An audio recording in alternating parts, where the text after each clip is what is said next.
Shalom semuanya, Rabbi Shapira di sini dengan profetik terkini. Saya sudah menunggu sampai Pesach untuk membagikan hal-hal yang Hashem letakkan di hati saya selama Pesach. Pesach adalah waktu yang unik karena membicarakan penebusan masa lalu. Namun, seperti dikatakan Mikha 7 ayat 15, itu adalah gambaran penebusan masa depan. Penting untuk memahami Pesach dan apa yang sedang terjadi di dunia saat ini. Selama Pesach, Hamas menolak kesepakatan dari Israel untuk gencatan senjata yang didasarkan pada pengembalian para sandera. Dan pada saat yang sama, Amerika Serikat melanjutkan negosiasi dengan Iran. Dan saudara mungkin bertanya-tanya, apa yang sebenarnya sedang terjadi dan apa yang bisa kita simpulkan serta pahami dari semua ini? Dan jawabannya diberikan kepada kita oleh para rabi di Israel dan dari bacaan khusus untuk hari terakhir Pesach. Ketahuilah, selama Syabat tahun ini yang bertepatan dengan hari terakhir Pesach, kita membaca sebuah perikop penting dalam Keluaran pasal 13. Dan saya pikir ini akan membantu kita untuk memahami, khususnya selama hari-hari antara sekarang dan Shavuot atau Pentakosta, beberapa hal yang dapat kita harapkan, karena saya mengharapkan sebuah gerakan besar akan terjadi antara sekarang dan Shavuot. Ingat, Shavuot adalah waktu ketika Israel menerima Torah. Ini adalah gambaran tentang penebusan masa depan. Dengarkan yang dikatakan Torah pada Syabat ini di Pesach.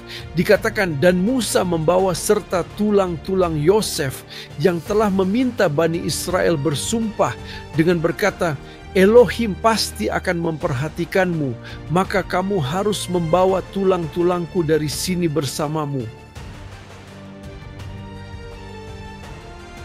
Dalam porsi Torah pekan ini, Musa lah yang membawa tulang-tulang Yosef yang menurut para rabi kita merupakan tahap akhir dari penebusan. Apa yang dikatakan? Telah diketahui dan saya kutip bahwa Musa adalah Mesias, putra David. Dia adalah gambaran Mesias, putra David, karena Musa dikenal dengan nama Shiloh.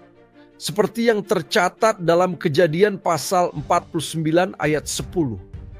Ketahuilah, Shiloh dalam bahasa Ibrani setara dengan kata Musa, tetapi ini lebih dari itu. Para rabi menjelaskan bahwa akan ada dua Musa yang akan dibangkitkan pada saat ini. Pada akhirnya akan ada dua sosok yang akan bergabung menjadi satu.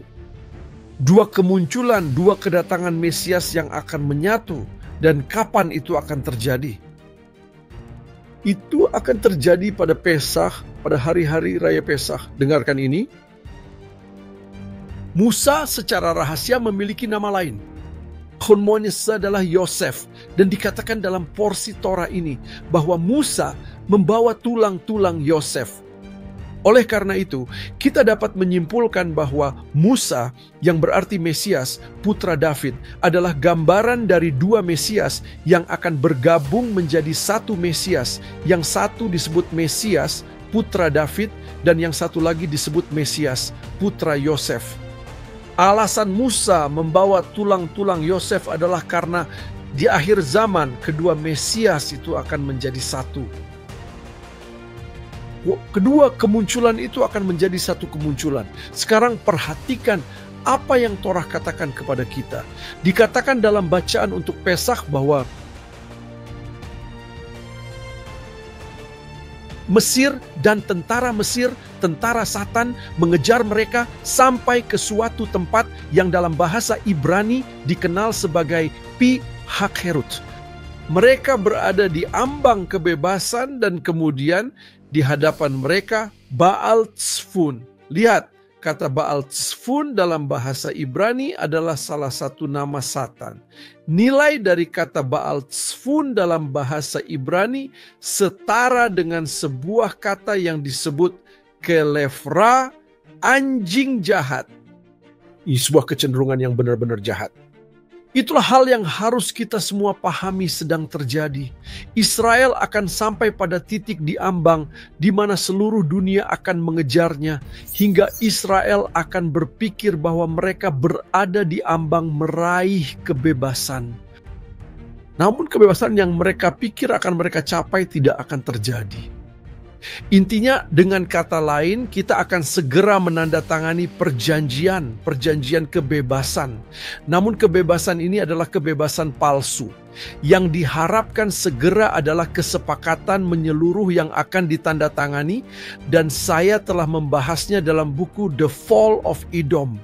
Sebuah kesepakatan inklusif dengan Arab Saudi dan dunia Arab yang akan sejalan, dan Israel akan berpikir bahwa kesepakatan ini akan segera ditandatangani. Tapi coba tebak, kesepakatan ini dibuat oleh Baal Zefun sendiri yang memiliki nilai yang sama dengan kata Kelevra yang merupakan salah satu nama dari Satan itu sendiri. Ingat bahwa kita membaca tentang 4 janji sebanyak 4 kali. Perhatikan ini. Ini sangat penting karena dalam ungkapan Kelevra ini kita melihat adanya kaitan dengan kitab Ratapan pasal 1 ayat 13 yang berbunyi, "Dari atas dikirimnya api ke dalam tulang-tulangku, ia membentangkan jaring ke kakiku, didesaknya aku mundur, ia meninggalkanku terpuruk dalam kesengsaraan terus-menerus." Perhatikan kata Ibrani ini, parash reshet leraglai. Ini sangat penting karena jika saudara mengambil kata Ibrani reshet yang berarti perangkap, artinya aku telah meletakkan perangkap di kakiku. Kata Ibrani reshet memiliki nilai numerik 225. Jika saudara mengambil kata Ibrani ini, reshet 225, perangkap yang diletakkan di hadapan Israel, dan jika saudara mengalihkannya dengan 4, ini sangat penting. 225 kali 4 sama dengan angka 900 yang dalam bahasa Ibrani setara dengan sebuah kata yang disebut klipah. Kata klipah dalam bahasa Ibrani adalah kereta Satan. Klipah juga bernilai 225, 4 pembuangan, 4 klipot yang membawa kita kepada klipot Satan itu sendiri, yaitu 4 kekuatan kejahatan. Ya, apa yang sedang dipersiapkan sekarang ini teman-teman, di hadapan kita adalah jaring keempat, jaring Edom yang sedang diletakkan di hadapan Israel saat ini. Dan kita harus memahami apa artinya.